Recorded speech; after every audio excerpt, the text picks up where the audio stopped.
നമസ്കാരം. പ്രധാന വാർത്തകൾ.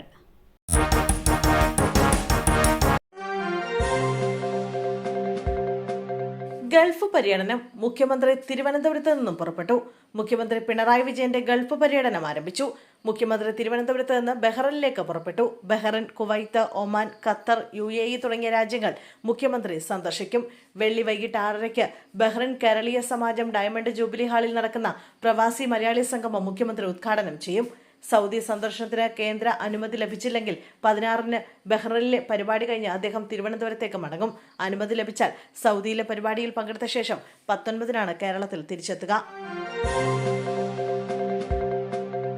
അധ്യാപികയുടെ കാർ നിയന്ത്രണം വിട്ട് വൈദ്യുതി തൂണിലിടിച്ചു. തൂൺ പൊട്ടി. മണിക്കൂറുകൾ നീണ്ട ഗതാഗത കുരുക്ക്. വണ്ടാഴിയിൽ കാറിടിച്ച വൈദ്യുതി തൂൺ പൊട്ടി ഗതാഗതവും വൈദ്യുതിയും തടസ്സപ്പെട്ടു.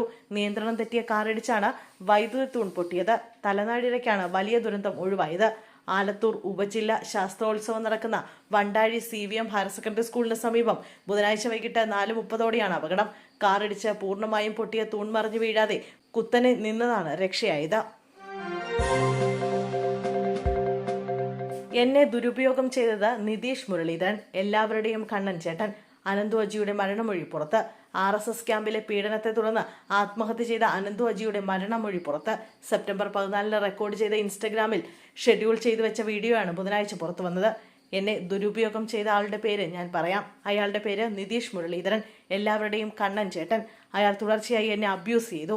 ഇതൊരു അബ്യൂസ് ആണെന്ന് മനസ്സിലായത് തന്നെ കഴിഞ്ഞ വർഷമാണ്. എന്തു ചെയ്യാൻ പറ്റും? റേപ്പ് ചെയ്യുന്നവർക്ക് അത് ചെയ്തിട്ട് പോയാൽ മതി. അതിന്റെ കഷ്ടപ്പാടുകൾ ജീവിതകാലം മുഴുവനാണ്. മരണം വരെ ഞാനത് അനുഭവിക്കണം. ഞാനൊരു വിധത്തിലാണ് ജീവിക്കുന്നത്. എനിക്കിത് ജീവിക്കാൻ വയ്യ. ശരിക്കും മടുത്തു എന്നാണ് അനന്തു അജി വീഡിയോയിൽ പറയുന്നത്. വിദ്യാർത്ഥി സംഘർഷം. KSU SFI വിദ്യാർത്ഥികൾക്ക് പരിക്കേറ്റു. തൃശൂർ മതിലകത്ത് വിദ്യാർത്ഥി സംഘർഷം. പടിഞ്ഞാറെ വെമ്പല്ലൂരിൽ EMS അസ്മാബി കോളേജിന്റെ മുന്നിലാണ് സംഘർഷമുണ്ടായത്. സംഘർഷത്തിൽ KSU SFI വിദ്യാർത്ഥികൾക്ക് പരിക്കേറ്റു.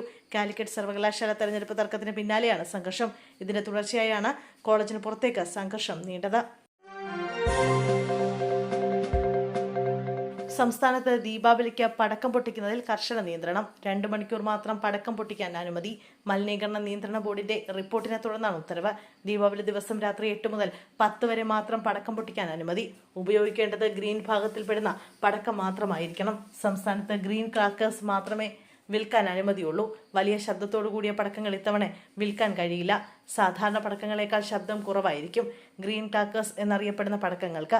സാധാരണ പടക്കങ്ങൾ ഉണ്ടാക്കുന്നതിനേക്കാൾ 30% കുറവ് മലിനീകരണം മാത്രമേ ഗ്രീൻ ക്രാക്കേഴ്സ് വിഭാഗത്തിൽപ്പെടുന്ന പടക്കങ്ങൾ ഉണ്ടാക്കുകയുള്ളൂ എന്നാണ് റിപ്പോർട്ട്.